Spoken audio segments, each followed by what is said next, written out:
Good morning, dear students. Welcome to the English Canvas. So हमने अपनी previous class में CBSE class 10th English NCERT का unit 5 पढ़ा था, जिसमें हमने एक चैप्टर पढ़ा था जिसका नाम था glimpses of India. Glimpses of India में 3 शॉर्ट स्टोरीज थी, a baker from Goa, Coorg and T from Assam. अब इसी यूनिट की एक पोएम है द ट्रीज़, हम इसको आज पढ़ेंगे, जिसके पोएट है एड्रिन रिच। ये पोएम हमें नेचर और एनवायरनमेंट के साथ साथ इंसान के रिलेशनशिप को भी समझाती है। इसमें ट्रीज़ के थ्रू एक स्ट्रॉन्ग मैसेज दिया गया है कि प्रकृति, नेचर को हम कब तक अपने कंट्रोल में बांध कर रख सकते हैं। एक न अगर हम उसे कंट्रोल में रखना चाहते भी हैं तो एक ना एक दिन वो अपना रास्ता खुद ही बना लेगी। तो चलिए इस थॉट प्रोवोकिंग और मीनिंगफुल पोएम को डिटेल में समझते हैं। और अगर आपको ये वीडियो पसंद आए तो इसको लाइक ज़रूर कीजिए, अपने फ्रेंड्स को, अपने क्लासमेट्स को शेयर कीजिए और चैनल को सब्सक्राइब भी कर दीजिए। इस पोएम के जो पोएट है एड्रिन रिच, ये एक बहुत ही फेमस अमेरिकन पोएट है। इन्होंने ये पोएम द ट्रीज़ लिखी है। ये पोएम नेचर और ह्यूमन लाइफ के बीच का कनेक्शन एक्सप्लोर करती है। पोएट ये दिखाते हैं कि इंसान ने प्रकृति को, नेचर को अपने कंट्रोल में रखने की कोशिश की है, और जब जब इंसान ने नेचर को अपने कंट्रोल में रखने की कोशिश की, जिससे ट्रीज़ को घर के अंदर, वॉल्स के पीछे और अपने बेनिफिट्स के लिए यूज़ किया है, लेकिन नेचर हमेशा फ्रीडम के साथ रहना चाहती है, और ट्रीज़ मेटाफर है फ्रीडम और सर्वाइवल के लिए। ये एक पोएम एक तरीके का प्रोटेस्ट है, प्रोटेस्ट जैसा लगता है, against deforestation and exploitation of nature. ये हमें ये याद दिलाता है, ये पोएम हमें रिमाइंड कराती है कि नेचर को हम जितना कंट्रोल करने की कोशिश करेंगे वो उतना ही अपनी फ्रीडम को, अपनी जगह को ढूंढ लेगा। पोएम जब शुरू होती है तब पोएट ये बताते हैं कि ट्रीज़ घर के अंदर से बाहर निकल रहे हैं।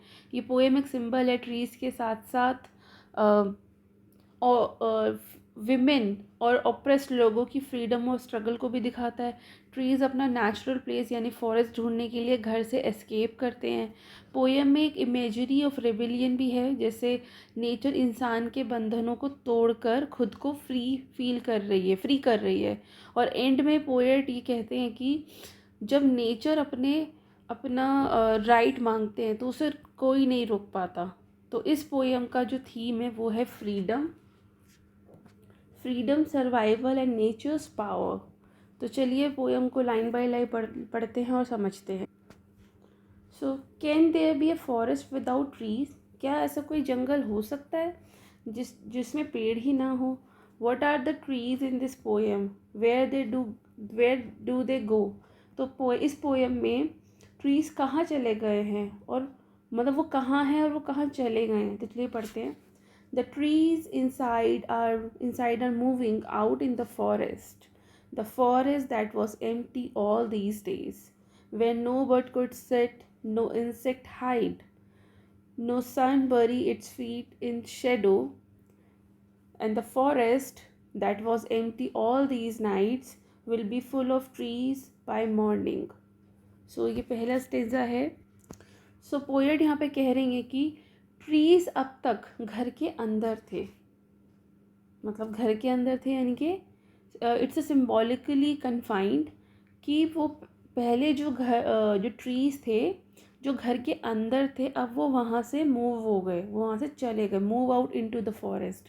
तो अब वो अपनी असली जगह चले गए हैं, यानी कि जंगल की तरफ चले गए। मतलब ये जो ट्रीज़ थे ये अब तक घर के अंदर थे। पोएट ये कह रहे हैं कि जो ट्रीज़ अब तक घर के अंदर थे वो अब अपनी असली जगह यानी कि फॉरेस्ट की तरफ जा रहे हैं। They are moving out into the forest. आगे पढ़ते हैं। फॉरेस्ट अब तक खाली थे इन दिनों, जब तक जो ट्रीज़ थे वो घर के अंदर थे तब तक जो फॉरेस्ट थे वो खाली थे। वहाँ ना बर्ड्स बैठा करते थे, क्योंकि बर्ड्स जो ट्री पे बैठते हैं, और जब ट्रीज़ जंगल में नहीं थे वो तो घरों में बंद थे, तो वो नहीं बैठ पा रहे थे। तो यहाँ पर बर्ड्स भी नहीं बैठ पा रहे थे। इंसेक्ट्स भी नहीं छुप पा रहे थे। जो इंसेक्ट्स होते हैं, छोटे मोटे कीड़े मकोड़े, वो बहुत ज़्यादा ट्रीज़ में छुपते हैं। एक ट्री पे सिर्फ लीव्स नहीं होती हैं, उस पर कई पक्षियों का घर होता है, उनका घोंसला होता है, और उससे भी कहीं ज़्यादा छोटे छोटे कीड़े मकोड़ों का वो घर होता है। तो जब ट्रीज़ वहाँ थे ही नहीं फॉरेस्ट में, तो वो बैठ भी नहीं पा रहे थे, मतलब वो छुप भी नहीं पा रहे थे, बर्ड नहीं बैठ पा रहे थे और इंसेक्ट्स भी छुप नहीं पा रहे थे, और ना ही सनलाइट प्रॉपरली ट्रीज़ की शेड बना पाती थी। मतलब जो सनलाइट पड़ती है ट्रीज़ पर, तो ट्रीज़ से क्या बनती है, शेड बनती है ना। तो जब उस फॉरेस्ट में जब ट्री थे ही नहीं, क्योंकि वो तो घरों के अंदर थे, तो जो सनलाइट है वो प्रॉपरली ट्रीज़ की शेड भी नहीं बना पा रही थी। इसका मतलब ये है कि फॉरेस्ट अपनी लाइफ और ग्रीनरी अब वापस पा रहा है, क्योंकि इंसान ने पहले उसे कंट्रोल में रखा हुआ था। लेकिन अब इंसान कितना भी कंट्रोल कर ले, नेचर को वो ज़्यादा दिन तक कंट्रोल नहीं कर सकता है। जैसे आपने सुना होगा कि इंसान जो है वो रिवर्स पर डैम बना देता है। तो जब भी क्या होता है कि पानी का जब प्रेशर, मतलब पानी को रोक देता है, किसी भी नदी पर डैम बनाकर वो पानी को स्टोर कर लेता है। लेकिन जब पानी का प्रेशर बहुत ज़्यादा होता है तो डैम टूट भी जाते हैं। तो ये एक तरह का सिंबल है, ये एक तरह का एविडेंस है कि इंसान ज़्यादा टाइम तक नेचर को कंट्रोल में नहीं रख पाएगा। The forest that was empty all these nights will be full of tree by morning. So will be trees by morning. So वो कह रहा है कि जो ये फॉरेस्ट है ये रात भर खाली लगते थे, लेकिन अब सुबह तक वहाँ फिर से ट्रीज़ भर जाएंगे। मतलब पूरी रात ये ट्रीज़ से जंगल, मतलब जंगल जो है वो खाली रहा है, लेकिन अब सुबह होने तक ये ट्रीज़ फिर से भर जाएंगे। इसका मतलब ये है कि नेचर अपनी जगह रिक्लेम कर रही है, कि अब जो नेचर है, जो पेड़ पौधे हैं, वो अपनी सही जगह जाकर ही रहेंगे, इंसान चाहे कुछ भी कर ले। नेक्स्ट हम पढ़ते हैं next stanza. All night that roots work to disengage themselves from the cracks in the veranda floor. So इन लाइंस का मतलब है कि ट्रीज़ के रूट्स रात भर मेहनत करते हैं ताकि वो वेरांडा बेसिकली होता है घर के जो बाहर का जो हिस्सा होता है। मतलब वो कह रहा है कि ट्रीज़ के जो रूट्स है रात भर मेहनत करते हैं ताकि वो वेरांडा की दरारों से बाहर निकल सके और अपनी फ्रीडम पा सके। आपने देखा भी होगा, अगर आपके घर के आसपास कोई पेड़ है तो उसकी मर्ज़ी है, वो जहाँ मर्ज़ी उग जाता है, इवन कई बार दरारों से भी निकल आता है। आपने देखा होगा कई बार हमारी घरों की वॉल पर कुछ प्लांट्स अपने आप ही उग जाते हैं, तो वो भी उनका एक रिबेलियस मूड होता है कि हमें तो यहाँ उगना है, हम उग करेंगे। उस दीवार पर कोई उसे खाद नहीं देता, कोई पानी नहीं देता, कोई उसका ध्यान नहीं रखता, फिर भी वो हरा भरा पौधा वहाँ पर निकल जाता है जो आगे चलकर पेड़ बन जाता है। तो वो यही कह रहे हैं कि जो ट्री के रूट्स रात भर मेहनत करता है ताकि वो वेरांडा की दरारों से बाहर निकल कर अपनी फ्रीडम पा सके।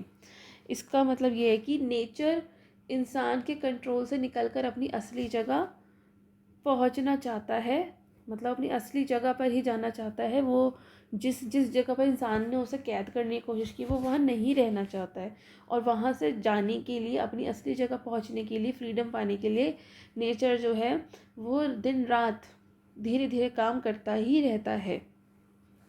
नेक्स्ट लाइन्स पढ़ते हैं। The leaves strain toward the glass, small twigs shift with exertion, long cracked boughs shuffling under the roof like newly discharged patients. So यहाँ पोइट बताती है कि लीव्स और ट्विग्स बेसिकली होती हैं छोटी छोटी ब्रांचेस। छोटी छोटी ब्रांचेस होती है ना पेड़ में, जैसे ये मेन ब्रांच हो गई, इसके बाद छोटी छोटी ब्रांचेस निकल जाती हैं, ये होती हैं ट्विग्स। ठीक है। सो पोइट ही बताती हैं कि लीव्स और ट्विग्स, इनकी छोटी ब्रांचेस अपने को खींच कर ग्लास विंडो की तरफ जा रही है, मतलब बाहर की तरफ जा रही हैं।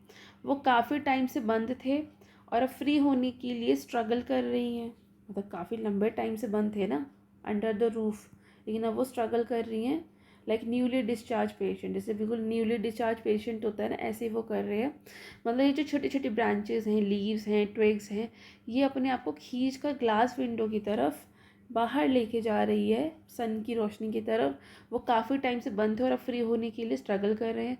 ब्रांचेस ऐसी लग रही है जैसे हॉस्पिटल के पेशेंट को जब बहुत दिन हो जाते हैं वहाँ रहते हुए, तो अब वो फ्री होने के लिए छटपटाता है ना, वो कहता है मुझे घर जाना है, मुझे बाहर जाना है, मुझे हॉस्पिटल में नहीं रहना है। सेम ऐसे ही ये लीव्स या बाहर जाने को तड़प रही हैं। तो इस लाइन इन ये 4 लाइन्स का मतलब यही है कि फ्रीडम के स्ट्रगल में एक रिलीफ है। फ्रीडम का स्ट्रगल बहुत हार्ड हो सकता है, लेकिन उसका रिज़ल्ट सोचकर ही हमें बड़ा ही रिलीफ होता है और हमें और ज़्यादा स्ट्रगल करने का मन करता है।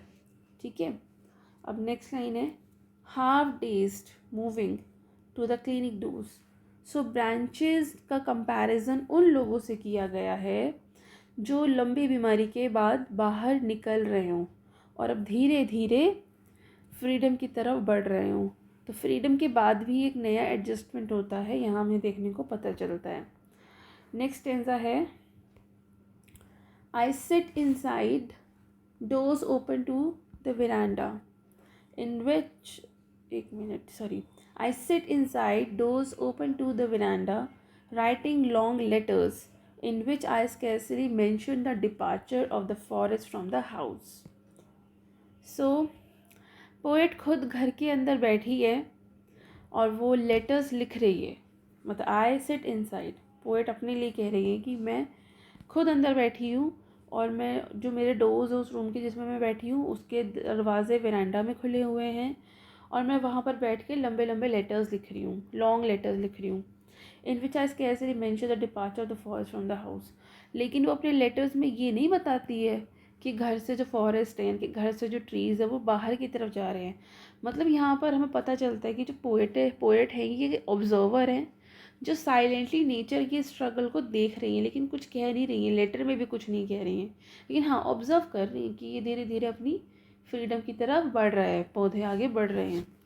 The night is fresh, the whole moon shines in a sky still open, the smell of leaves and lichen still reaches like a voice into the rooms. So poet यहाँ डिस्क्राइब करती हैं 4 lines में कि रात जो है, night जो वो एकदम फ्रेश है। रात जो है वो एकदम फ्रेश है और जो चाँद है वो पूरा है, होल मून है, मतलब पूरा गोल चाँद है, मतलब फुल मून नाइट है ये, फुल मून नाइट है ये। सो चाँद जो वो काफ़ी चमक रहा है और आसमान जो है वो ओपन है, काफ़ी खुला आसमान है। तो मतलब यहाँ पर पोएटिस डिस्क्राइब करती हैं कि रात एकदम फ्रेश है, चाँद चमक रहा है और पूरा चाँद है, गोल चाँद है बिल्कुल, मतलब फुल नाइट चांदनी रात है और आसमान बिल्कुल खुला है। The smell of leaves and lichens still reaches like a voice into the room. वो कहती है कि लीव्स और नेचर की खुशबू घर के अंदर तक आ रही है, जैसे कि वो उनकी वॉइस हो। जैसे इंसान का पता क्या चलता है, उसकी वॉइस से पता चलता है, और इन पौधों का, इन फॉरेस्ट का, इन ट्रीज़ का पता चलता है इनकी खुशबू से, मतलब पौधों की जो अपनी खुशबू होती है उससे पता चलता है। तो नेचर की प्रेजेंस और फ्रीडम को इग्नोर नहीं किया जा सकता। तो पोएटिस यही कह रही हैं कि इसको हम इग्नोर नहीं कर सकते हैं। नेक्स्ट लाइन्स हैं, my head is full of whispers which tomorrow will be silent. तो पोएट के दिमाग में अभी भी बहुत सारी विस्पर्स है। विस्पर्स यहाँ पर हम कह सकते हैं फ्रस्ट्रेशंस को।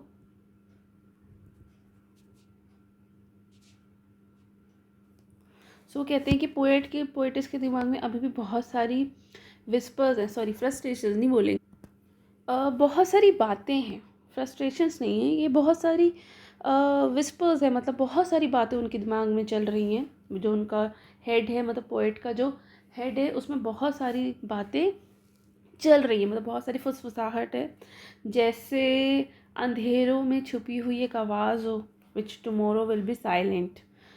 तो ये जो विस्पर्स हैं, मतलब पोएट ये कह रही है कि उनके दिमाग में अभी बहुत सारी विस्पर्स हैं, बहुत सारी फुसफुसाहट हैं, जैसे अंधेरों में छुपी हुई आवाज़ हो। और ये जो विस्पर्स है उन ट्रीज़ की है जो घर से निकलकर अपनी फ्रीडम की तरफ जा रहे हैं, लेकिन कल तक ये आवाज़ें ख़त्म हो जाएंगी। जब ये ट्रीज़ यहाँ से चले जाएंगे तब तक तो फिर यहाँ कोई रहेगा नहीं, तो यहाँ से फिर वो आवाज़ें चली जाएंगी, यहाँ फिर साइलेंस हो जाएगा, पीस हो जाएगा यहाँ पर, पीस नहीं कहेंगे, साइलेंस हो जाएगा बेसिकली। सो लेकिन कल ये बात जब ख़त्म हो जाएंगी क्योंकि ट्रीज़ तब तक जंगल में वापस जा चुके होंगे। सो इन दो लाइंस का मतलब है कि अभी जो स्ट्रगल और मूवमेंट चल रहा है वो टेम्परेरी है। कल तक यहाँ पर साइलेंस आ जाएगा क्योंकि ट्रीज़ अपने घर, अपनी असली जगह तक लौट जाएंगे। Next line, listen the glass is breaking. So यहाँ पर पोएट हमें कह रही हैं कि सुनो, शीशा टूट रहा है। मतलब जो ट्रीज़ है वो बाहर जा रहे हैं तो वो कैसे जाएंगे, शीशे को, विंडो के ग्लास को तोड़ कर जाएंगे। सो ये एक मेटाफर है उन विंडोज़ का जहाँ से ट्रीज़ अपने आप को बाहर धकेल रहे हैं। ग्लास का टूटना फ्रीडम की एक वॉयलेंट स्ट्रगल को शो करता है। सो हम ये कह सकते हैं कि नेचर अपने कंट्रोल को तोड़कर अपनी असली जगह रिक्लेम कर रही है, उसके लिए वो ग्लास, विंडो का ग्लास भी तोड़ रही है। नेक्स्ट है, the trees are stumbling forward into the night. So basically trees जो है वो घर के अंदर से निकलकर रात के अंधेरे में जा रहे हैं। स्टम्बलिंग का यहाँ पर जो मतलब है वो ये है कि मतलब स्टम्बलिंग वर्ड ये दिखाता है कि वो एकदम स्टेडी नहीं है, बल्कि बड़ी मुश्किल से, मतलब ऐसे रेडी स्टेडी तो नहीं है, लेकिन बहुत ही मुश्किल से गिरते पड़ते अपनी फ्रीडम की तरफ बढ़ रहे हैं। तो मतलब ये है कि फ्रीडम का सफ़र यहाँ पर आसान नहीं होता है, लेकिन स्ट्रगल करना पड़ता है। अगर आपको फ्रीडम चाहिए तो आपको स्ट्रगल करना ही पड़ता है। Next lines, winds rush to meet them. So जैसे ही ट्रीज़ बाहर आ रहे हैं, हवाएं जो हैं, हवाएं उनका वेलकम कर रही है। Winds rush to meet them, मतलब जैसे जैसे ट्रीज़ जो है वो बाहर की तरफ जा रहे हैं वैसे वैसे हवाएं उनका वेलकम कर रही हैं, उनसे मिलने आ रही हैं, उनको स्वागत कर रही है। और ये एक पॉजिटिव इमेजरी को दिखाता है कि नेचर के अलग अलग एलिमेंट्स एक दूसरे के साथ कनेक्टेड होते हैं। तो नेचर एक दूसरे का नेचुरल अलाय है basically. Next lines are, the moon is broken like a mirror, its pieces flash now in the crown of the tallest oak. So poet's यहाँ डिस्क्राइब करती है कि रात का जो चांद है, जो मून है, वो एक शैटर्ड मिरर की तरह, मतलब टूटते हुए मिरर की तरह। The moon is broken like a mirror. तो जो मून है वो बिल्कुल शैटर्ड ग्लास की तरह, मतलब जो मून है वो टूट गया है एक शीशे की तरह, जैसे शीशा टूट जाता है ना वैसे ही। सो वो कहते हैं कि मून जो है एक शेटेड मिरर की तरह, टूटे हुए मिरर की तरह दिख रहा है। उसके टुकड़े ओक ट्री की ऊंची ब्रांचेस के क्राउन में चमक रहे हैं।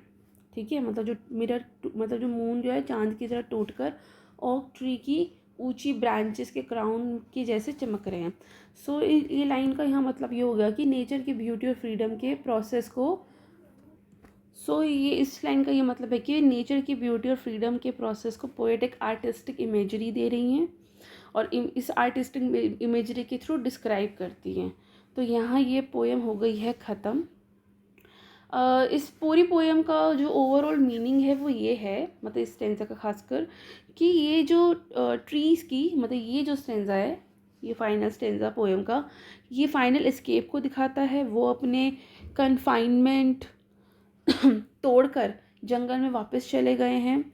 ग्लास ब्रेकिंग और स्टम्बलिंग जो है वो फॉरवर्ड स्ट्रगल को शो करता है। विंड्स और मून की जो ये इमेजरी ली है, विंड और मून, इसकी जो इमेजरी ली है ये शो करती है कि नेचर अब एक नई हार्मनी और फ्रीडम में आ गया है।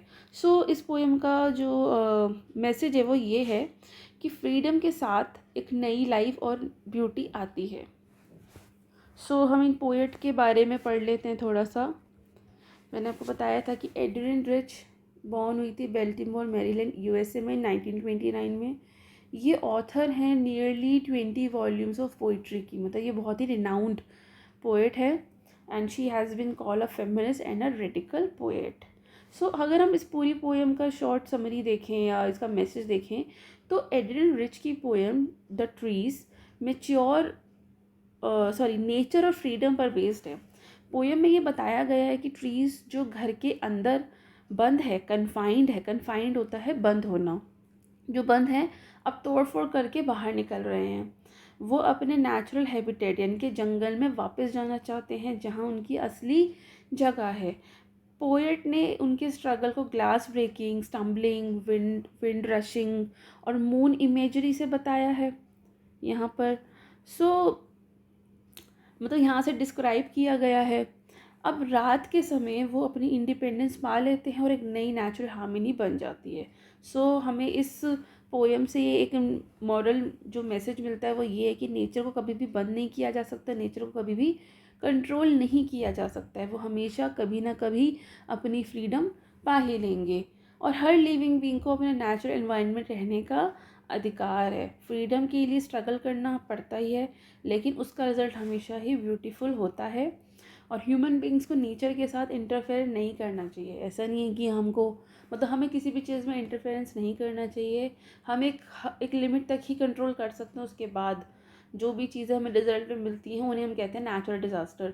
नेचुरल डिज़ास्टर होने का ऐसा कोई एग्जैक्ट रीज़न नहीं है, लेकिन इसे माना जाता है कई कई थियोरीज़ में कि नेचुरल डिज़ास्टर जो है वो रिज़ल्ट होता है हमारी इंटरफेरेंस का। जो भी हम इंटरफेरेंस करते हैं कहीं ना कहीं वो एक पूरा साइकिल की तरह काम करता है और हमें बदले में जो रिज़ल्ट मिलता है वो मिलता है नेचुरल डिज़ास्टर। तो हमें ह्यूमन बींग्स को नेचर के साथ किसी भी तरह का इंटरफेरेंस नहीं करना चाहिए। नेचर जानती है कि उसको कब क्या कैसे कितना चेंज करना है। तो इसी इसी के साथ ये पोएम यहाँ ख़त्म होती है।